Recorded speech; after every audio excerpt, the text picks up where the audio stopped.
Welcome to this edition of the High Strangeness Factor, copyrighted on the Paranormal UK radio network. I am your host, Steve Ward. The High Strangeness Factor explores all aspects of the paranormal and the unexplained. We are especially interested in how the individual perceives and reports his or her experiences without selectively rejecting them based on preconceived ideas of what may lie behind the phenomena. Whatever UFOs and cryptids are, they act independently from all of our belief systems. Brandi, welcome back again as co-host. Thank you so much for having me. This is getting to be a bit of a habit. People will know by the time this show airs, but tonight, the last show we did is going to be downloaded. And you and I went to the Beast of Bray Road conference, which was a fun conference. But then afterwards, as people will hear on the previous show, we went to, there was a hayride on Lee Hampel's property. But the main part of it was the photographs he showed us of what was going on his property. People seeing these dogmen or whatever that Linda Godfrey's been writing about, and all that we saw things that looked like UFOs, metallic craft, strange light phenomena.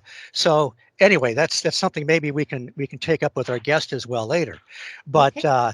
And also, you will be on some future shows, so people should be expect to see Brandi up there as co-host.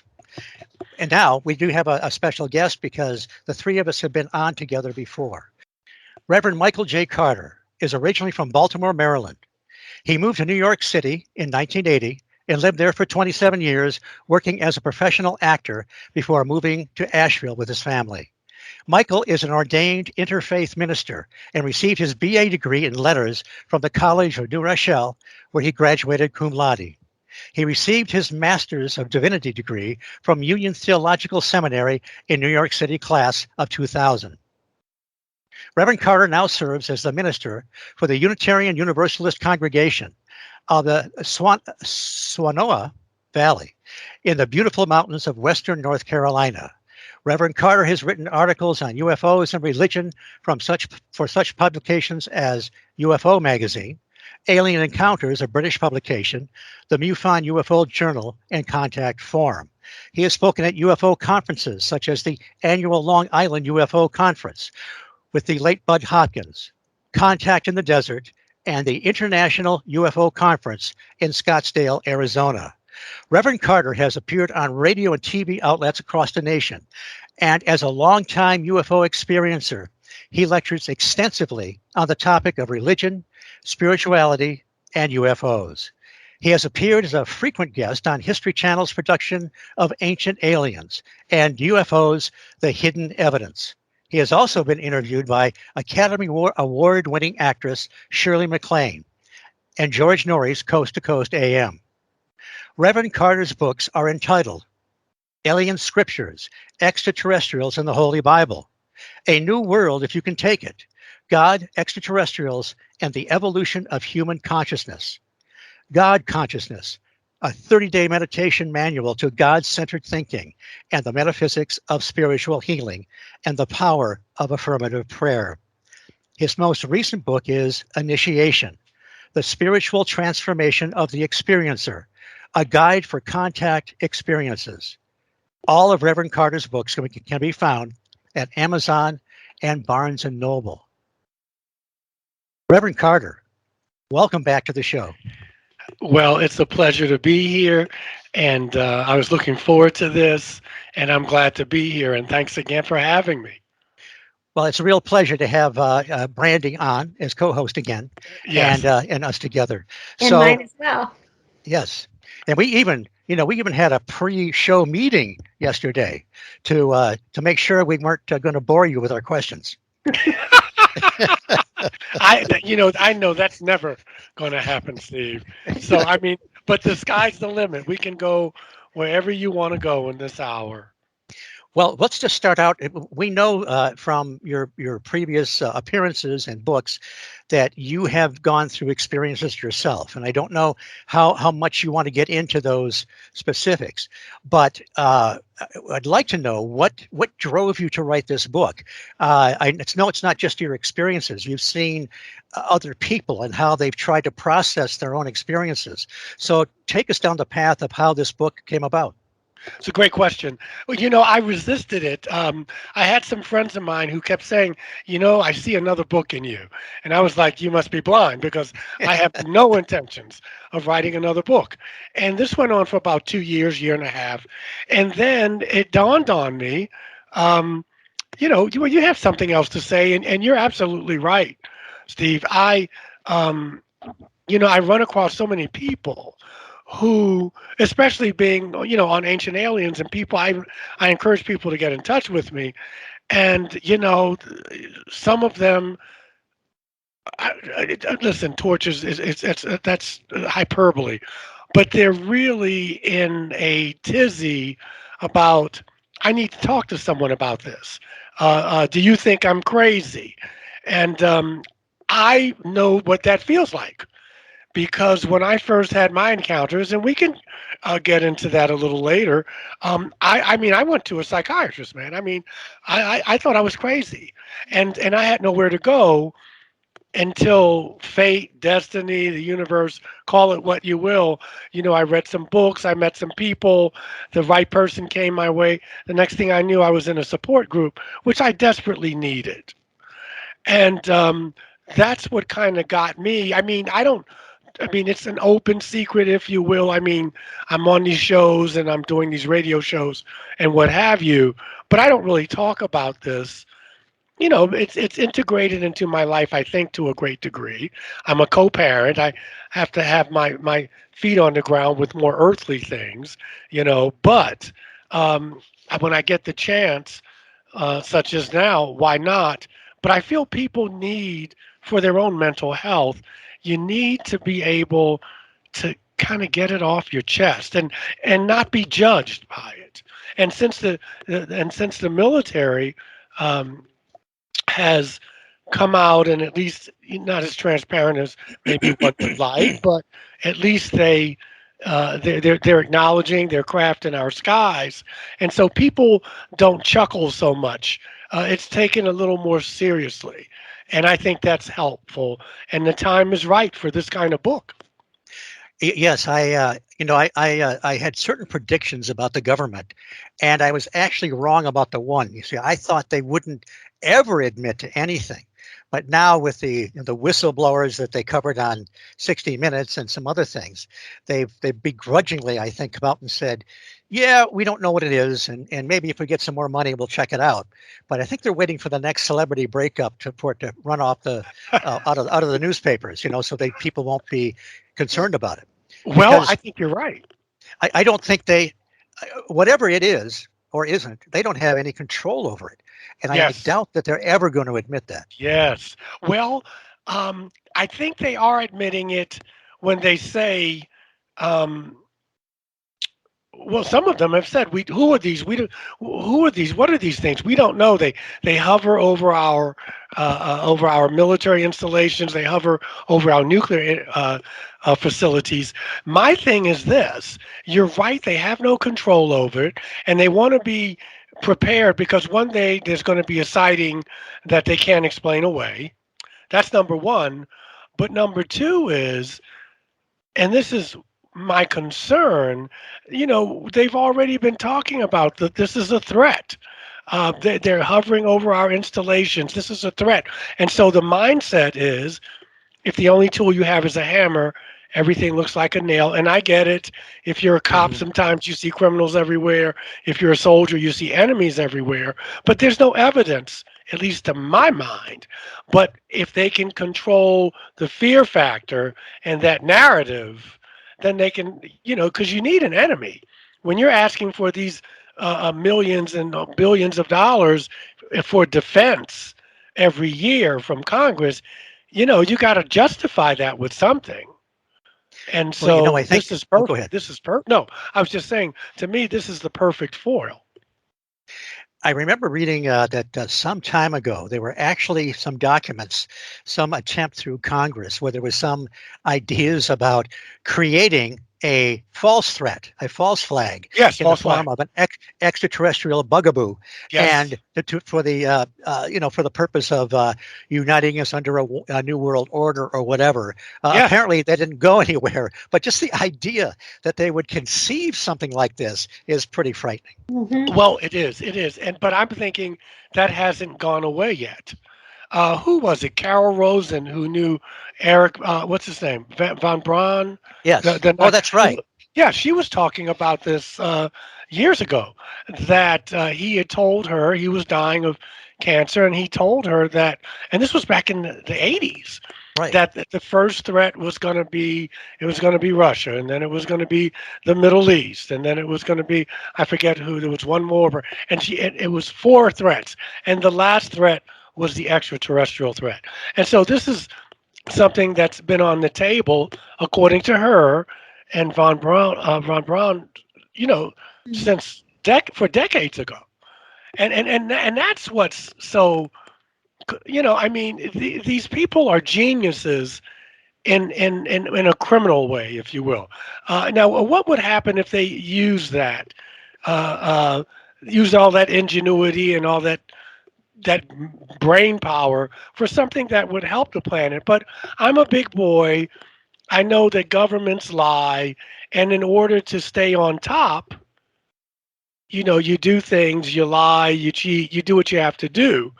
That's how superpowers become superpowers, and that's how they stay superpowers. Right. Right. When Brandi, were you on the verge of a question? No, I was I, nodding and agreeing. I could sense it. Okay.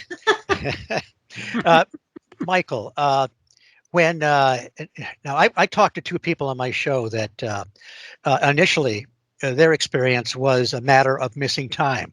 They had no recollection really of what happened to them. Yes. In your situations, did you have some memories of the encounter, or was a certain period of time just a blank to you? All my encounters, Steve, were in real time. There was missing time that I did not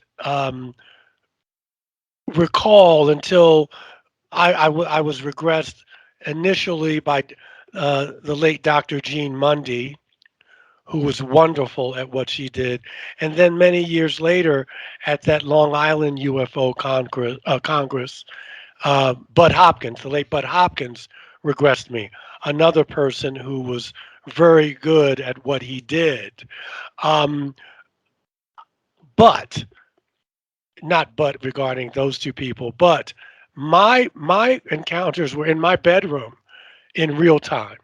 At one time, a couple of times, I was even touched physically by a being. So that's what got me going, and for many years, I lived with this kind of post-traumatic. I mean, even now, and this is not rational, but most fears aren't. At night, I close my blinds. Now my daughter doesn't mind it at all, and she's young, and that's it. But and just until recently maybe being the last few years, and it hasn't been consistent, I will keep my bedroom light on until the last minute before I'm ready to go to sleep. Is it rational? No. These beings have walked through my walls. But for me, even though I consider these experiences positive, generally speaking, I think that they really expedited my spiritual growth. But there is the fear factor that I can be here, my door is locked, my windows are shut, and I could open my eyes or wake up in the middle of the night and there's a being or beings around my bed. So that kind of stays with you. It seems like, from what we know of Whitley Strieber's experiences, that he Yes. has also made peace with his experiences, and he seems to welcome them. Yeah, I do. And there was a time when they were coming really, really regularly. And then I recall a time, like maybe 2, 3 years, that they didn't come at all. And then I missed them, believe it or not. I mean, they may would come in a dream, or if I was meditating, maybe I'd see their face while my eyes were closed and I was in my little trance. And then in 2019, I had a couple visits. I also had a blood clot that was healed in 2013. Um, and now I don't know. I mean, I'm living my life. Um, I'm sure I'll see them again, but I've kind of incorporated it into my life.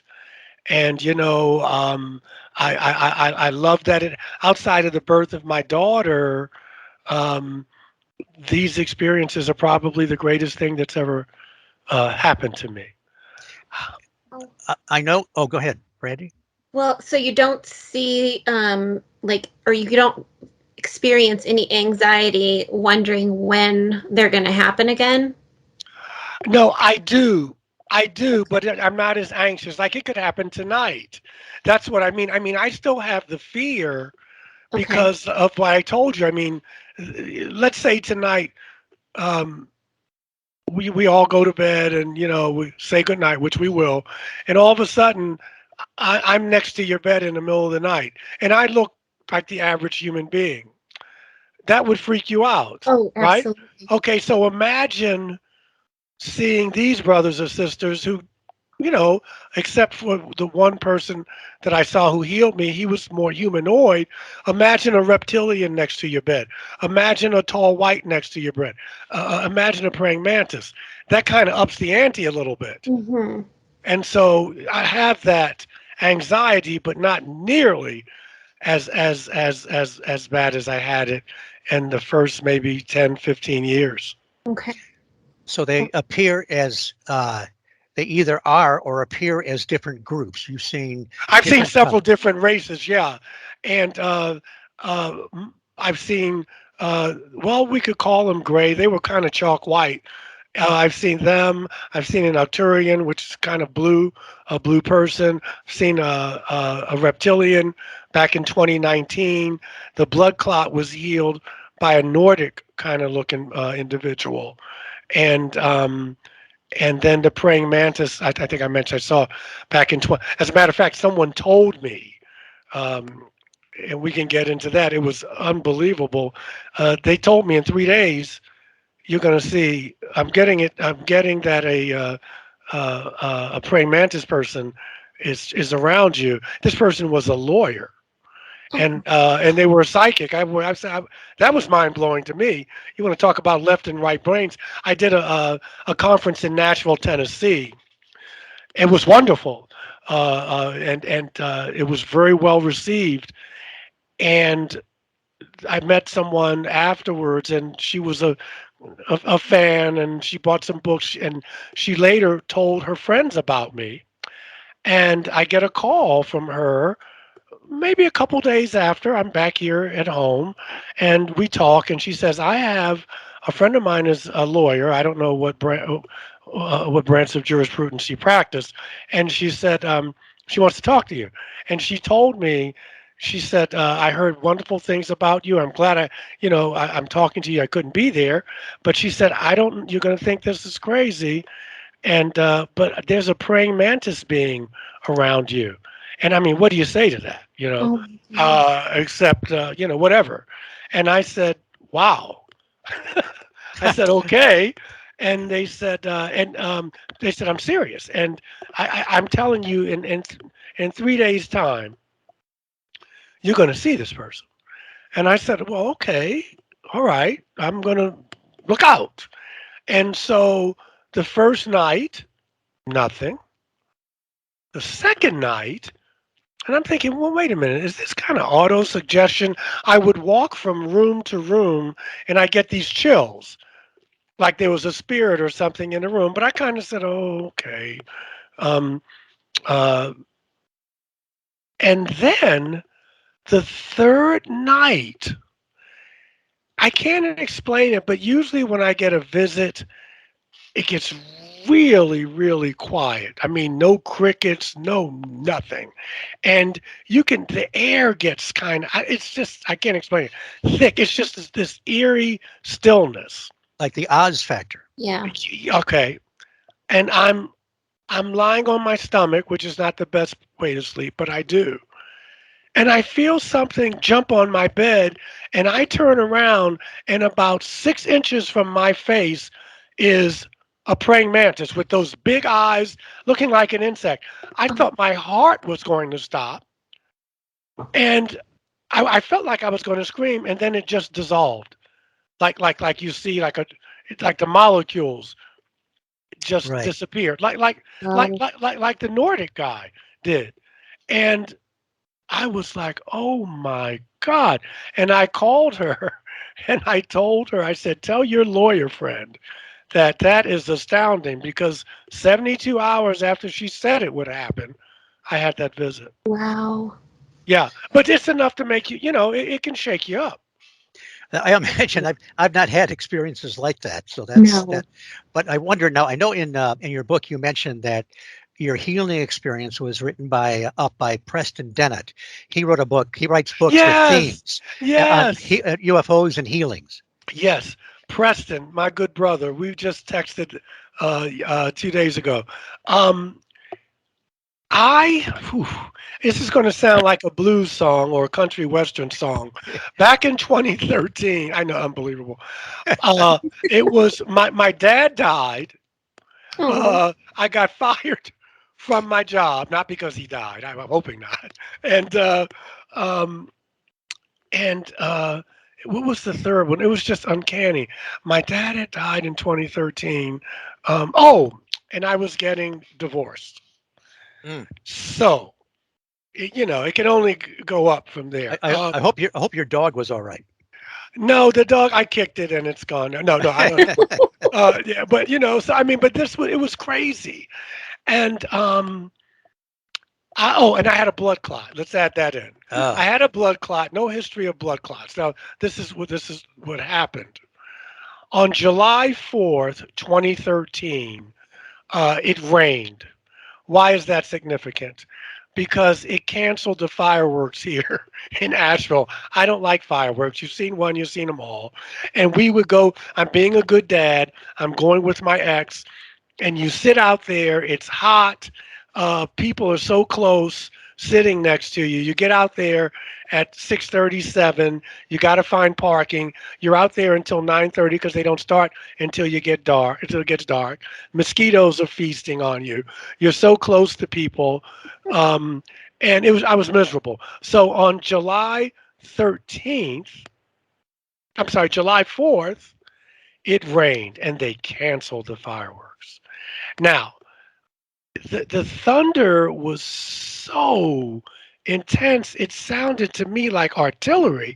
And I have a lot of friends who served in Southeast Asia, in Vietnam. Some of them were special forces, some of them were Marines, and some of them were regular Army. And we would talk, some of them would open up to me, and they would talk about their experiences. And on this night, I remembered a conversation with a friend of mine saying in the base camp, it was incoming and outgoing artillery, or you were getting mortared. You would try to sleep through it, believe it or not. Sometimes your foxhole was filled with water, but you just got used to it. And I was hearing this artillery, and to me, I mean, this thunder, it sounded like artillery. And I said to myself, this must be what my friends were talking about. Again, it's 9:50 p.m. on the East Coast, so it's 10 of 10. I'm on my stomach, and I sensed something in the room. When I turned around, there was a guy in my bedroom who was almost as tall as the ceilings. He had a cowl kind of robe on. I mean, with the hood. I mean, we call them hoodies now, with a rope around. It was bizarre. And he's standing there, and he had like a page boy haircut, blonde. You could see that he wasn't human, but he was humanoid, but he looked human. And he was very, very, very well built. I mean, you could see the muscles through the cowl. And again, your system, my system was overloaded with fear, and and he looks at me, and I look at him, and he holds his hand out, and this apple green light comes out of his hand, and it hits me in my chest and stomach area. I don't feel it, but I see it. And again, just dissolves like the molecules, it just goes away. I look at the clock, it's 10 of 10. I call Preston, but it's 10 of 7 there, he's out. Now, my leg had been swollen, and I was on Coumadin, and I was giving myself shots in my stomach with enoxaparin, which was supposed to shrink the blood clot.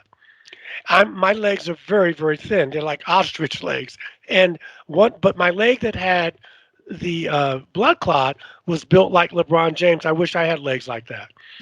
And my leg was swollen from my ankle to the groin area. When I looked down at my legs, they were normal. The blood clot was gone. I called my ex, and I the next day I went over, and my daughter. They both said almost at the same time, "Your leg is healed." Like I said, I tried to call Preston, but the big thing when I finally did, because he put the story in his second book on UFO healings. But the big deal, Veronica and Steve, was going to the doctor, because they would not let it go. Because every week, 10 days, I would have to go. They would prick my finger, check the blood. You know what I'm saying? Mhm. And when I went, they were like, "Well, how did this happen?" And I wasn't going to tell them what I'm telling you. They'd lock me up. And so I kept, beeping, just trying to dodge it, um, bobbing and weaving, verbally. And they kept saying, "Well, wait a minute, but you were just here. Your leg was nowhere near what it is. What happened?" So finally, I just said to them, "I don't know what happened. We can't explain it. You're a scientist. You're into chemistry. I'm saying this healed. We don't know." I said, "But aren't you happy for me? Aren't you happy that it's gone?" And that kind of put them on to well, of course we are, Mr. Klein. Of course. Why wouldn't we be happy? We've just never seen. And then they left it alone. But that's what happened on July 4th, 2013. I had a healing of a pretty serious blood clot. There's been many healings reported by the others amongst us throughout the literature, throughout these, even the more recent decades. There are people that look at this as both good and evil, sort of angels and demons in the realm of UFOs. And I'd like to pursue that a little bit in a moment. But do you think, had you prepared yourself, or why do you think you were healed at that moment? Was there something in your recent past or in your past in general that sort of allowed this to manifest in your life? I don't know.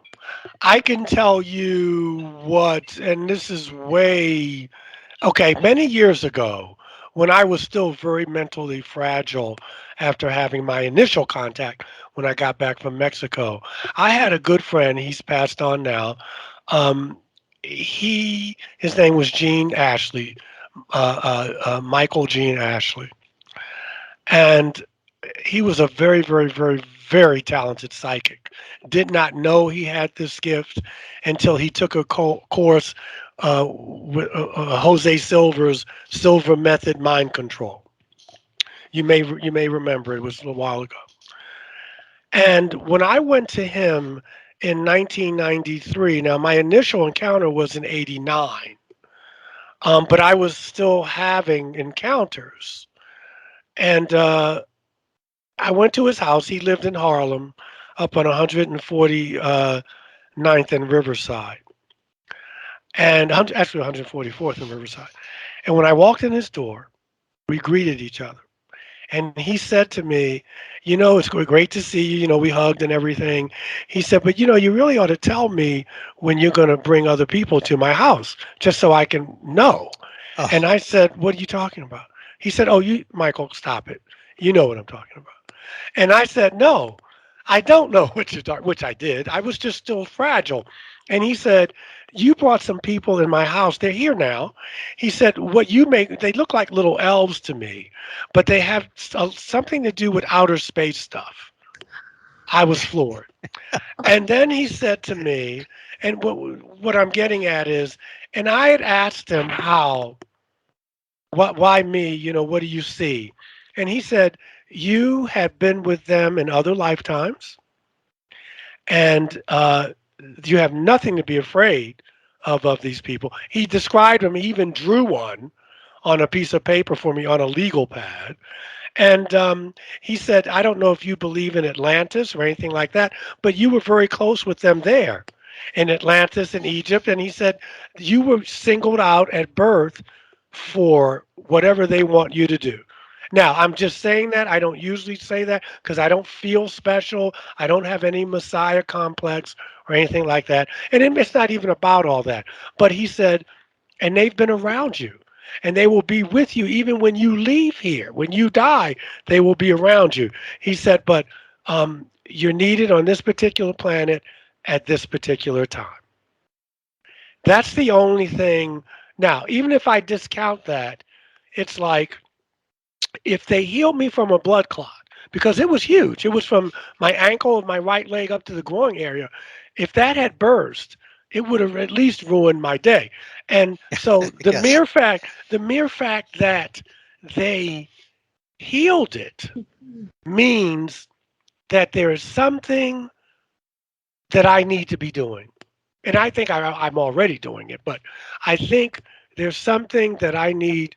There's a reason, right? There's something I need to be doing, and they need me to be around doing it. I feel like I'm doing my life's work. I've always wanted to serve.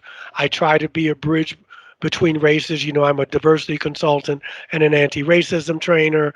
Now I'm more vocal about, I wrote these books, and I'm trying to change the consciousness of folks. And that's what my book is about. A lot of experiencers or contactees, if you want to use the 50s term, they have made a pact is too strong a word, maybe a contract, that I want to be part of the solution. Not everybody, but I want to be part of the solution. I want to be part of the healing of the planet. And that's one thing those people like myself who view their experiences as positive, uh, they we all have that in common. I know I've interviewed a couple of experiencers on my show. One lady from Missy from New Hampshire, she and her husband had a missing time experience one morning, and Yeah. before she even made a breakthrough with a hypnotherapist, she had this drive to find out what happened to her. And Hmm. she kept going until she hit pay dirt. Brandi and I also interviewed Alan Godfrey, the famous abductee from Todmorden, England in 1980. Mm. He told the same thing. He was on a patrol, a typical patrol, and visited an elderly lady that had seen some cows that showed up in a gated community. Didn't know how that happened, Wow. but he. It's very strange. It's very similar to some other high strangeness spots, but he had missing time, and he told us. He said, "When I get a bee in my bonnet, I'm not going to let it go." So the point being that your book is something that I mean, people that have had this experience, whether they have it in real time or they have a piece missing out of their lives, this is a place they can start to go to get some answers or to start to work it out.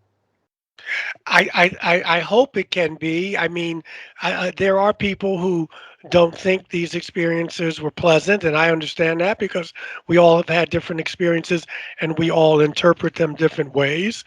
But and I respect that, and I acknowledge that. I'm not just jerking people's chains. There are some people who the beings that they met, were taking sperm and ovum and anal probes. Not a pretty picture.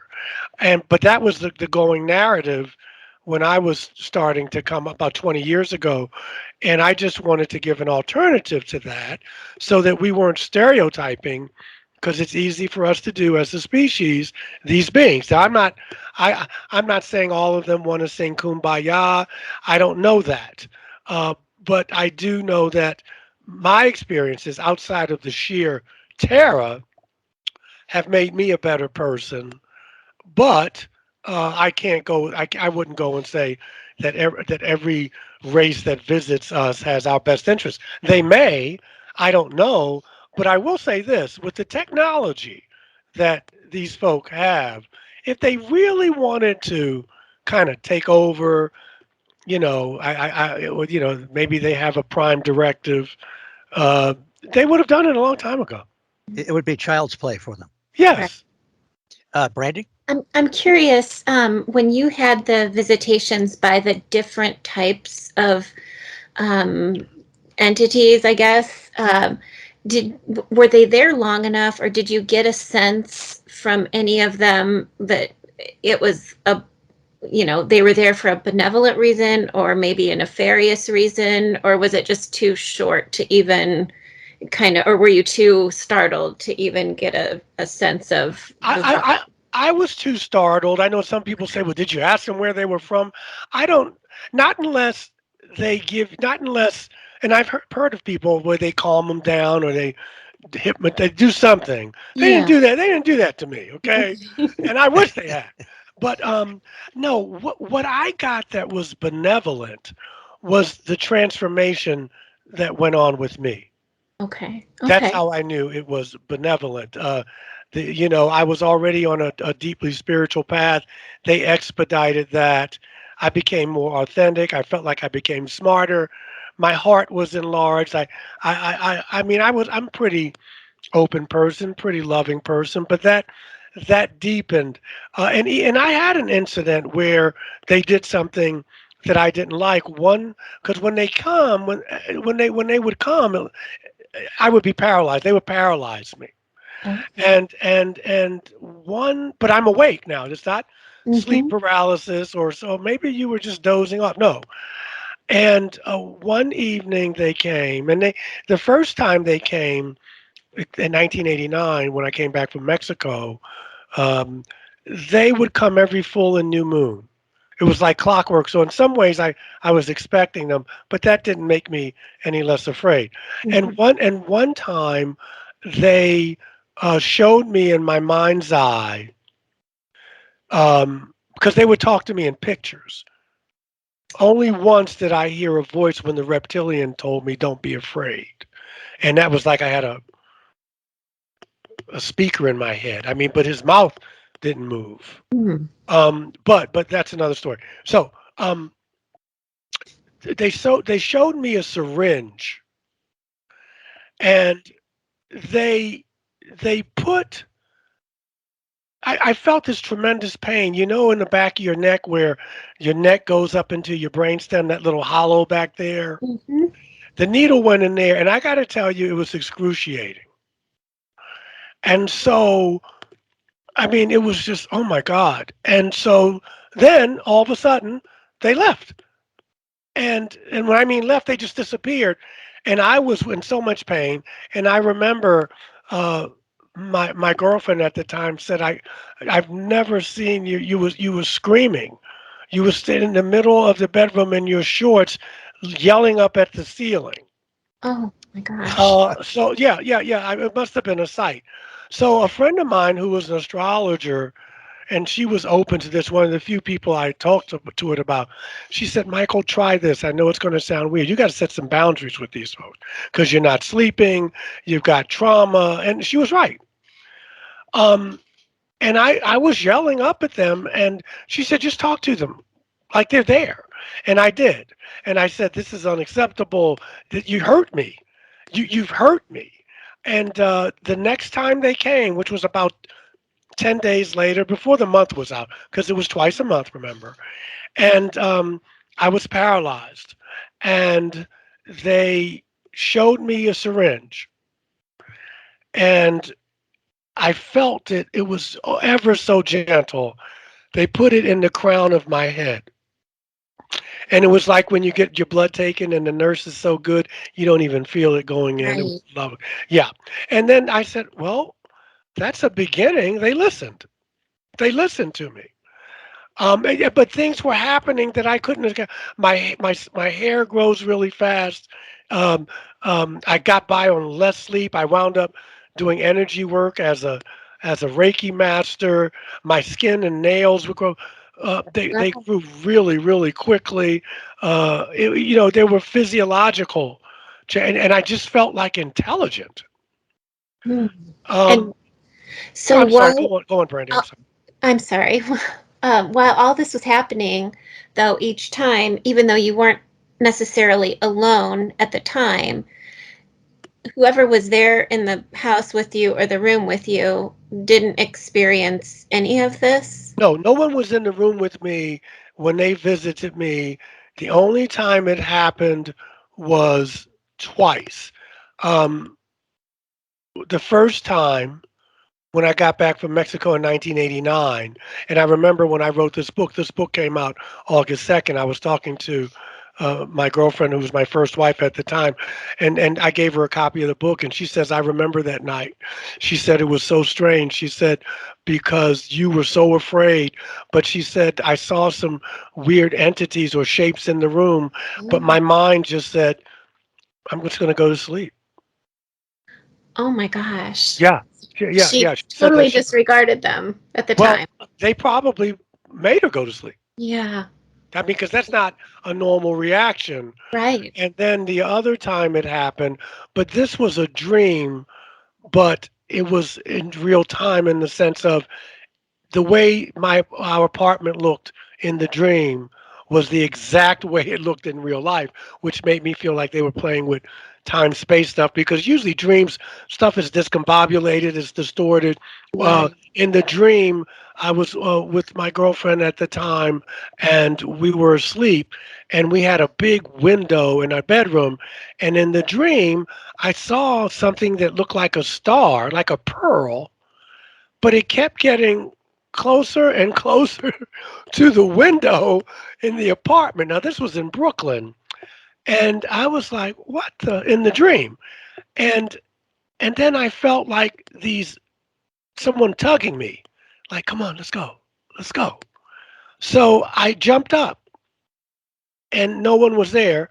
And when I jump up, it woke up my girlfriend at the time, Okay. and I said, "I'm sorry, I didn't mean to wake you. I just had a strange dream."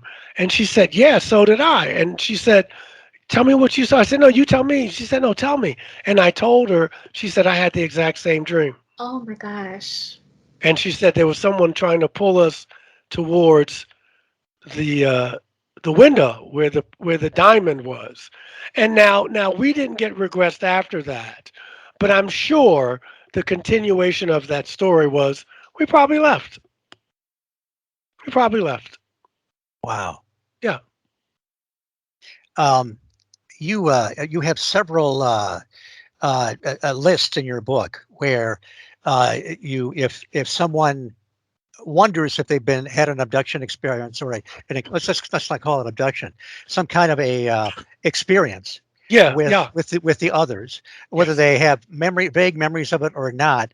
You have several lists of things that where you suggest if your behavior has changed a certain way, if you find yourself pursuing certain things, that Yes. and tell us about some of that. Okay, I have a list of indicators. They're the beliefs as indicators, they're the physical indicators, and they're the spiritual indicators. For instance, I know people who are obsessive compulsive. I can be about certain things. But in this phenomenon, people who are just so obsessed with UFOs and extraterrestrial life, you have to say, of all the things in the world to be obsessed about, there must have been something that has triggered this. So some these are some of the things beliefs as indicators, uh, belief interest in UFOs, and just an idea that they exist. Belief in other dimensions and that intelligent life resides there. If you have an interest in metaphysics and ancient history and the occult sciences, a deep concern for and a feeling of urgency about the destruction of our ecosystem. Sometimes thoughts of impending doom, a sense of being a citizen of the galaxy as opposed to just a nationalistic perspective. Those are a few. The physical indicators, dreams or nightmares of strange beings and other worlds, dreams that are precognitive, or that contain pertinent information, dreams of meeting other beings, or dreams of levitating or flying, dreams of being healed or healing. Or teaching, or teaching other people. If you start to develop skills or deepening in telepathy, clairaudience, clairvoyance, psychometry, or telekinesis, memories that don't fit the facts of an activity, such as an event from early childhood. Sometimes women have unexplained aborted pregnancies, sometimes nosebleeds, especially as children, which I had, leading less sleep and having vast amounts of energy. Changing your diet. I mean, right after, I mean, I was a carnivore, but it took me several years, but I wound up becoming a vegetarian. Spiritual indicators, um, you believe what all of a sudden you're evangelical, not all of a sudden you're evangelical, or you're orthodox, whatever your thing is, and then after you get these experiences, all of a sudden those things change. You see things in a different way. An intense desire to study comparative religions, a deep desire to serve humanity in some way, shape, or form. Um, you may not fit in with other people, but you can reach more advanced states of consciousness, and you have a more evolved spirituality. All of those things are results of, or can be, because some people can have that without. You can get some of that from having an out of body experience or an NDE, a near death experience. And all of this that we're talking about is all connected in some way. But those are just some of the indicators that you may have, or a loved one, or a neighbor, and it may give a clue as to maybe they've had uh, uh, a visit. You are listening to The High Strangeness Factor, copyrighted on the Paranormal UK Radio Network.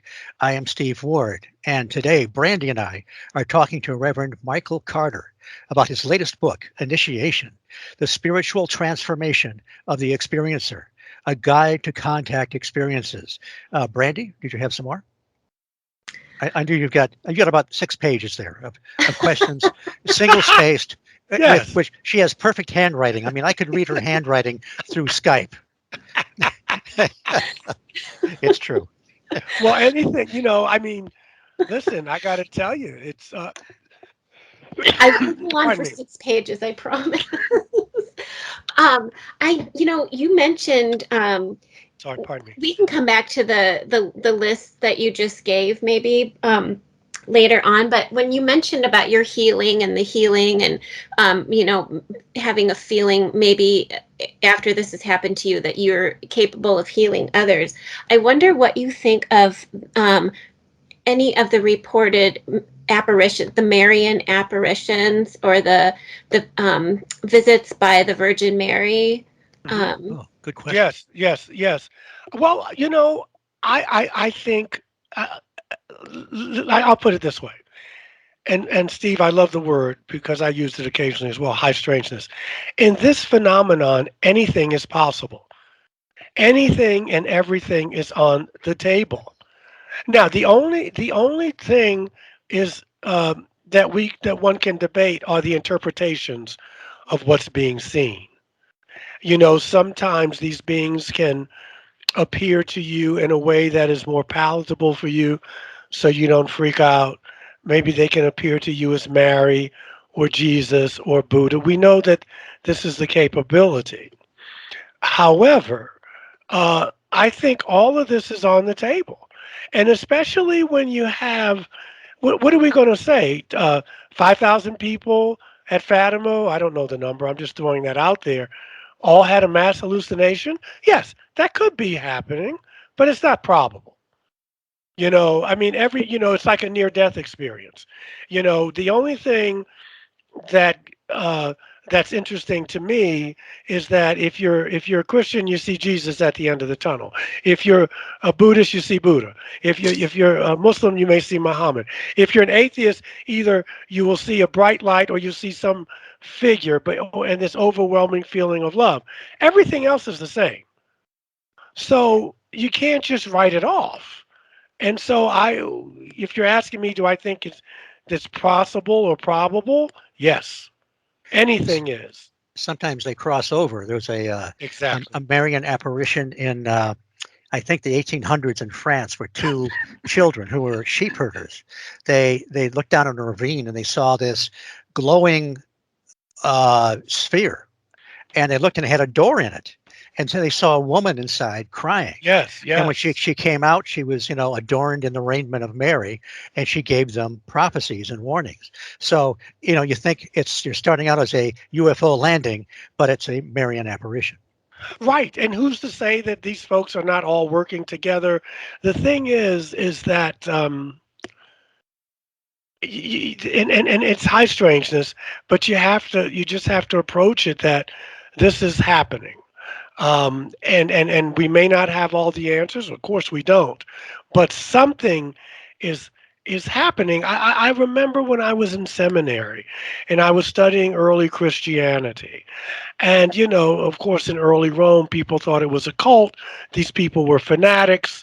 And some of that was true because all religions start out as a cult. But all of a sudden, these folks, and many of them were poor, indigent people, not all, they're saying they lose their fear of death. They're bold. They're like personality has changed. So something happened. Something happened. Whether you say Jesus was God or God's son or what, something happened to people after their experience of being around this soul, and that's what's so it's curious. It's intriguing. It's concerning. Something where people would say, "I don't care what you do to me. Yes, you can kill this body, but there's something beyond that you can't take." Now, empires cannot survive with people doing that. They just can't because it transcends, Right. and you can't control that. And so Rome had to say, we're going to have to put a lid on this. And how they did, they couldn't do it by killing everybody. So, when Constantine made it the official religion of the empire, and he said, you can believe this and you can't believe that. That's how you keep a lid on that. You can't have that here. You can't have that here. If there was someone who was healing people, we're not talking about taking money away from the medical, because if someone was here curing cancer and doing, they would be on a government list, but you can't control that, and so it becomes a threat. Mhm. You mentioned earlier, you talked a little bit about near-death experience, and that's a Hmm. major theme in your book. And you talk about people that have had some amazing synchronicities Yes. about that. How does a near-death experience fit in your mind with the UFO phenomena and the experiences? Well, because they both show you that consciousness survives your body. I mean, I can have an OBE and my body's still in the bed, but I'm very conscious of it being in the bed, but I may be out above my roof looking down.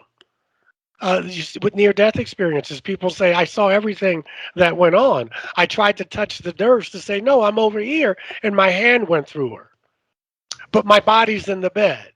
And of course, religions, which I think have gotten it a little mixed up, but and Einstein tells us, right, that energy cannot be destroyed. It can only be transmuted, and we are energy, if nothing else.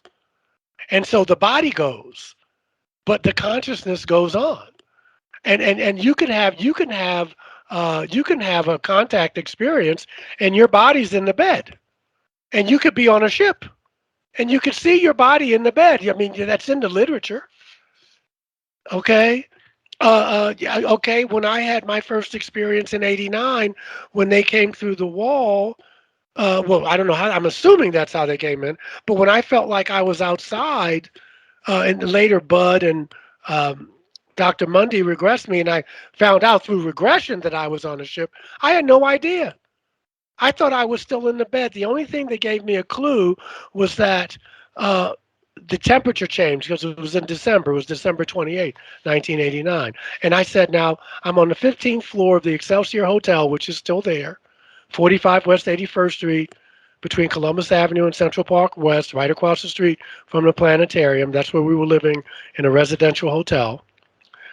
And I was freezing, and my mind is trying to grapple with this. It felt like I was outside. When I pulled the covers down, I was in my bed in the fetal position. Ugh.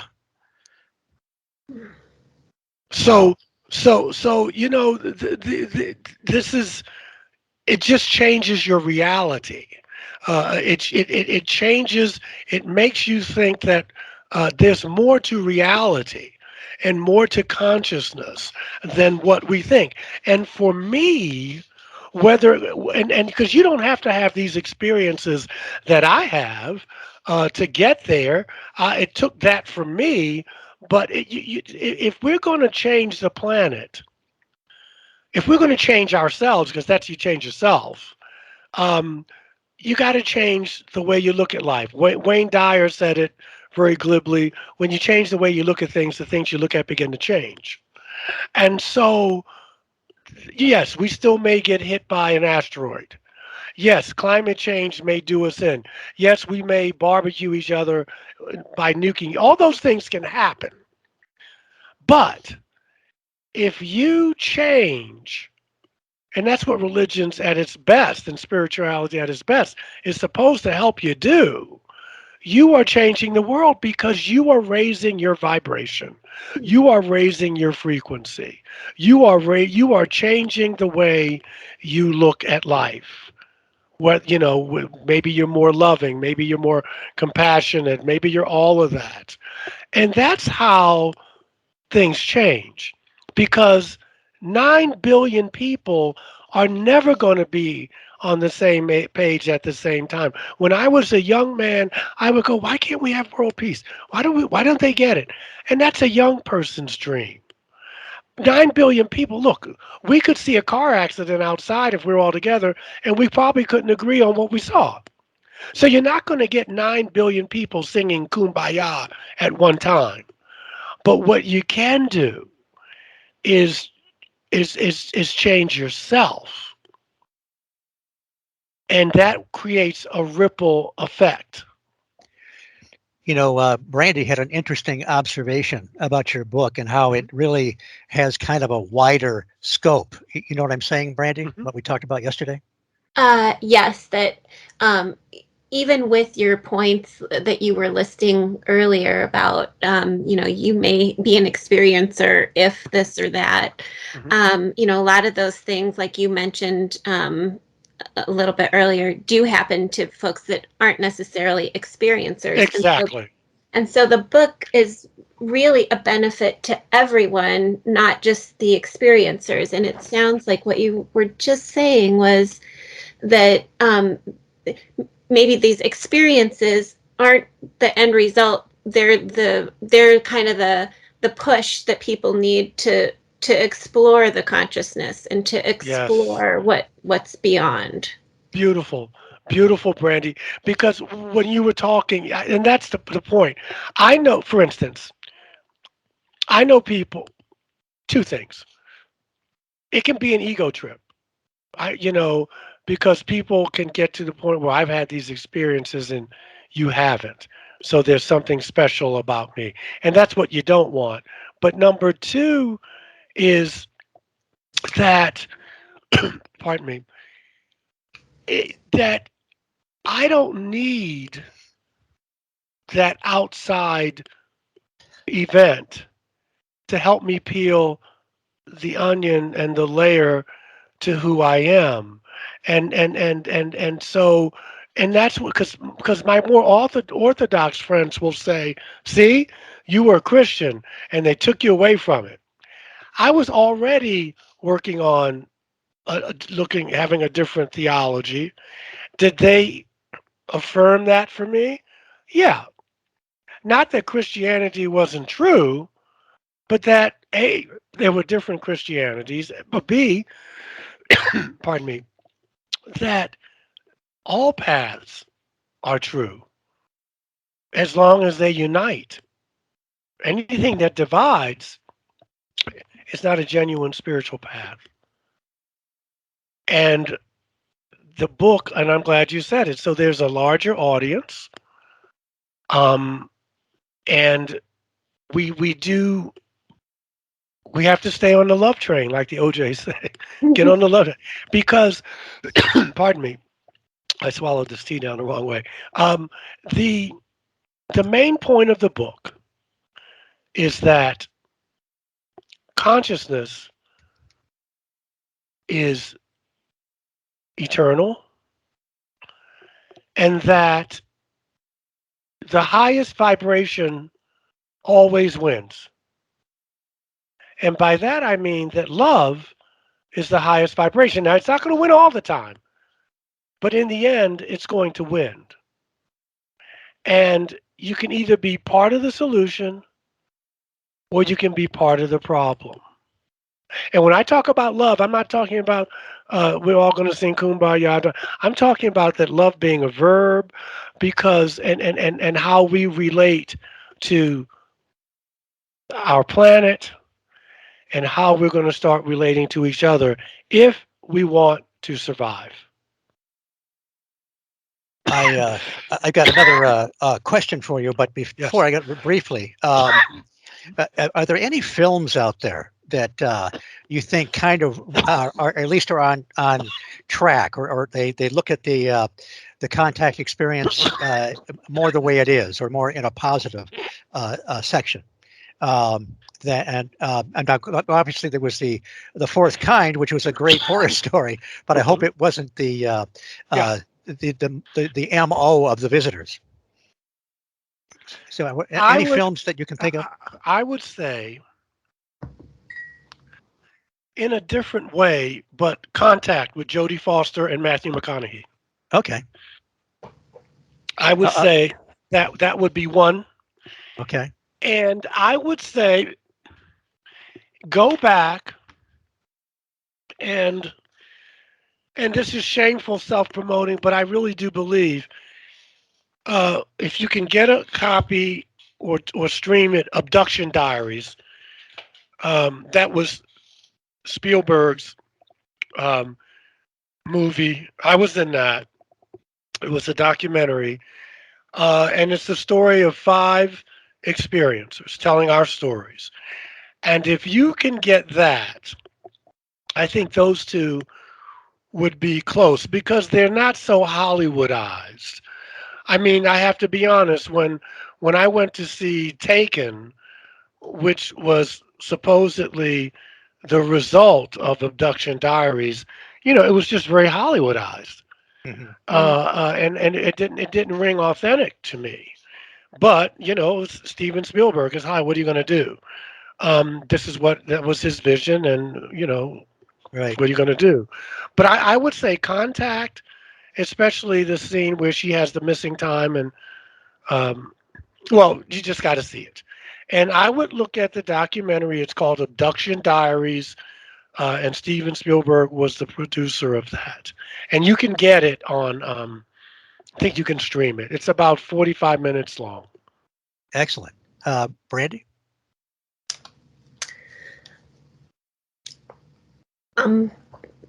Wherever you want to go from here. Okay. I do have one kind of other topic I'd like to cover a bit, would be theology generally.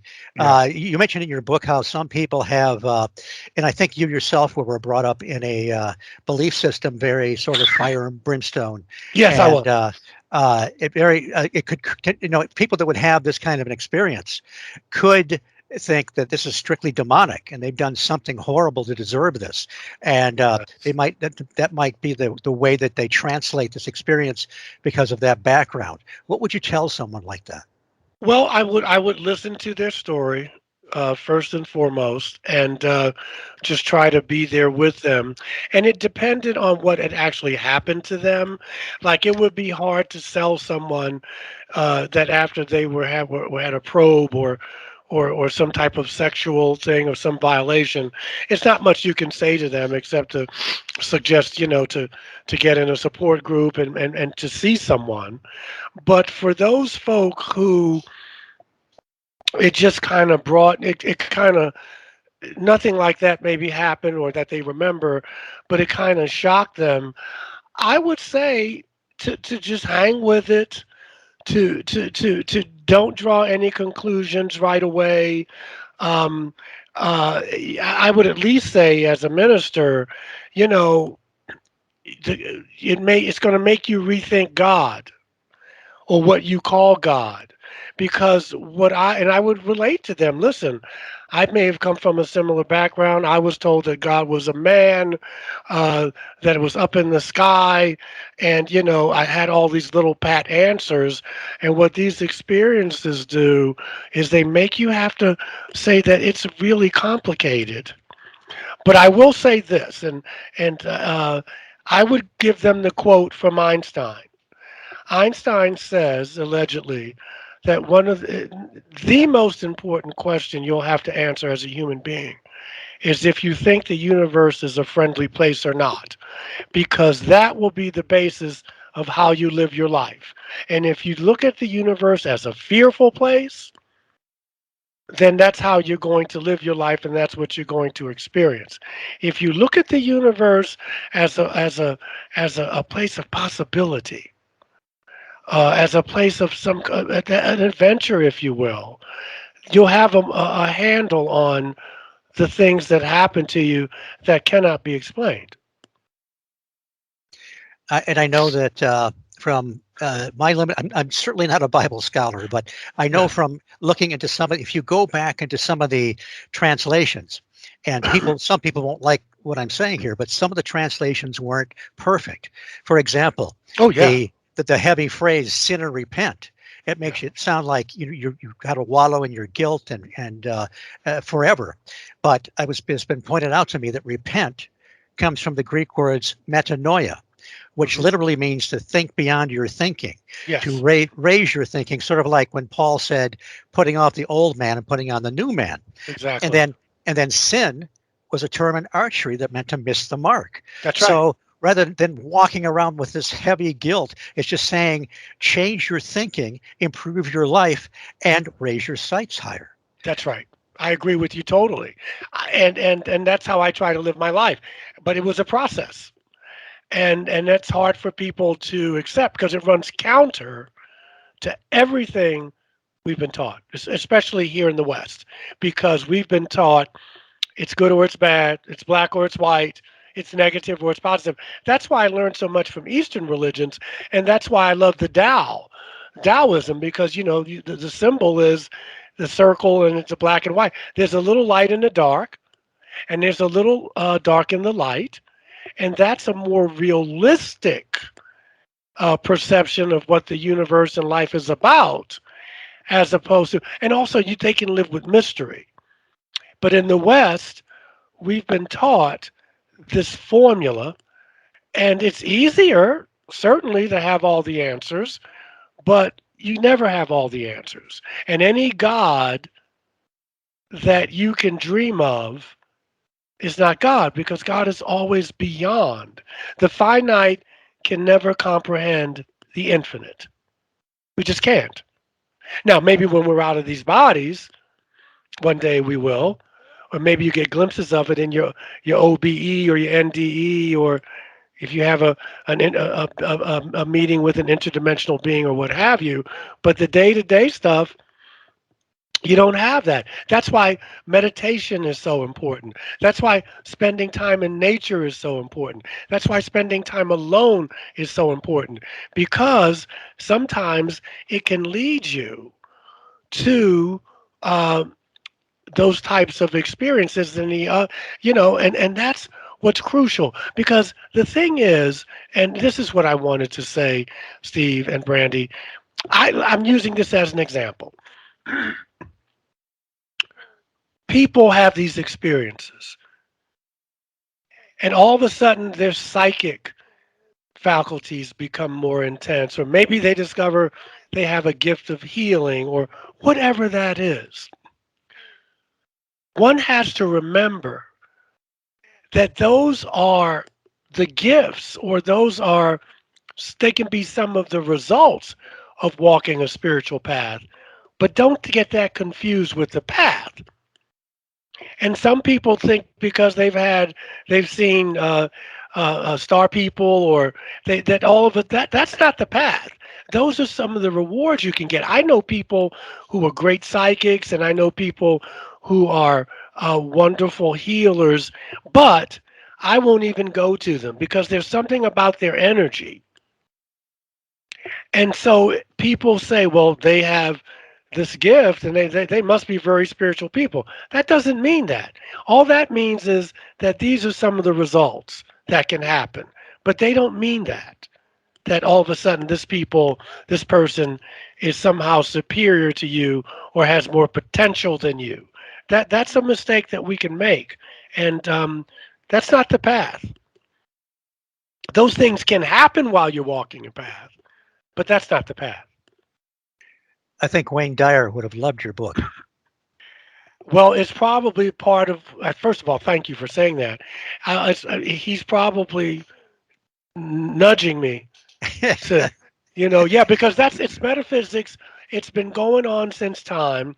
The church has not really wanted to get into it because it takes power away from them. You Right. know, Right. If the individual becomes self-reliant and doesn't need an intermediary to talk right? to contact the infinite intelligence, That's then they're right. powerless. That's right. And so I don't mind being not having a job. I can find a job doing something else. But what I'm trying to do is say you don't have to look outside yourself. You are you are the spiritual person you need to be. It's inside you. However you want to put it, the spark of the divine, the soul, the kingdom of heaven is within you. It's inside of you. And that's where you need to be looking. Is there, before we wind down to close, is there anything you, Michael, or Brandi want to add as we wind down? I just want people, we're going to have some difficult days ahead, and there's going to be a lot of distraction and noise, and people are going to be confused, and they already are. It's a confusing time. But take the time to spend the time with yourself, 10, 15 minutes a day. And just, if you don't meditate, just be praying. Just be quiet. Just have some time with yourself and listen to your inner wisdom. It will not steer you wrong, but you have to do it. Because when everybody's flipping out about things, you will have your center. And if you have your center, and if you stay connected to your source, whoever, whatever that is for you will prosper and you will survive these times. If you don't, every little thing you see on MSNBC, every little thing you see on Fox News, every little rumor you hear is going to cause you anxiety, and you're going to be a mess. Don't let that happen to you. Michael, it's a real pleasure having conversations with you on the radio. I'm so glad you came back for a second visit. Oh, thank you so much. And we can always do it again. I wanted. Oh, yes. Brandi, were you going to say something? I guess the thing that I would like to just reiterate is that this book is for everyone, and it's so helpful, and it just really kind of helps people get to that meditative inner voice. Thank you. Her observation is correct. It's not just for people that have had missing time or believe they've had some kind of an experience. It's not a long book, but No. as you can see from the topics we covered tonight, we just skimmed over the surface, and there's so much in there. Well, I just can't thank you enough, and hopefully we will do this again. And before you go, be sure and tell everybody how to contact you and where to buy your books. Oh, yeah. Thank you. Yes. Okay, gang. You can go to Barnes & Nobles or Amazon. You can also, and there's some select bookstores that have it, but I don't have a list. If you want to reach me, I'm at Michael J.S. Carter at Gmail. You can also go to my website, which is Reverend Michael J.S. Carter. And what can I tell you? I'm supposed to be on Coast to Coast on Wednesday. It's three in the morning. If you're up, and we're talking about the book, and keep watching Ancient Aliens and stay healthy. I was just going to ask, you're going to be on Ancient Aliens again, I hope? Well, I was out there in July. Okay. I was out in LA, and so some of those things should be airing now. Okay. Some of those, something on Egypt we did, and something on the gods of Olympus, and we did an episode on shadow people. Oh, excellent. Looking forward to that. Yes. Yeah, they have been showing not every week, but there's been maybe 4 or 6 new ones that have come out. So we're probably on the verge of seeing Michael again very soon. Yeah, I think so. Yeah, I think so. Well, and Brandi, it's so great that you were here tonight to be with Michael again. These are really fun. Yes, thank you again. It's been my honor. It's mine as well. And y'all just stay healthy. Steve, please send me a link by email. Yeah. I want to send it to my friends. Okay, this is going to be about 2 weeks before the link will be up because I'm on a 2-week schedule. But as soon as it does, I'll send the link on. I'll be spreading it all over the place. And let's not forget to thank Mark Eddy because it was due to his efforts. He set up the first show, and he set up this next show when he discovered you had written this book. Yes, Mark Eddy is the salt of the earth. A good man, and I've had the pleasure to meet him in Point Pleasant at a previous Mothman festival. So definitely a good man. Yes, yes. So listen, everybody, the holidays are coming. Enjoy it and stay safe. Sounds very good. Everybody sit tight. I'll do my closeout, and then I'd like to talk for just a couple minutes afterwards. Sure. The High Strangeness Factor was created by Steve Ward and Andy Mercer and is copyrighted by the Paranormal UK Radio Network. I want to thank Irene Allen Block and Mark Johnson, who are our fearless leaders at the network. I also want to thank Andy Mercer in his dual role as co-host and producer, and Brian Zeller, who composed the original music for the show.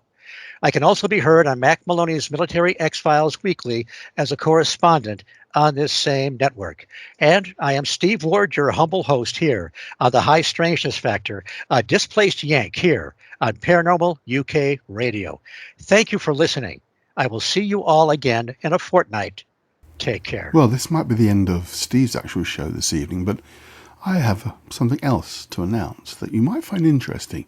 It's, of course, Andy Mercer, the show's producer and occasional co-host. In the next couple of days, I'm going to be launching a YouTube channel, which is called The Cryptic File. On the YouTube channel, I'm going to be looking at and analysing ghost videos from around the internet, from places like YouTube, Facebook, and Instagram, and TikTok. Just to have a look to see what we can see, try and analyse the videos, and present to you, the viewer, the option of believing whether it's a real ghost or it's something else. I won't tell you what to think, it's just for you to decide. The Cryptic Files will be launching on Halloween, and you can find it on the Cryptic Files, cryptic as in mystery, files. I'll be putting links in the PAUK Radio Network's Facebook page, as well as quite a few of my friends are going to be posting up for me. So hopefully you'll find my little video clips and you'll enjoy them. If you do, please like and subscribe. If you don't, fair enough, it's up to you. Anyway, they'll be launching very soon, and hopefully you'll get to see them. Okay, thanks. Bye-bye.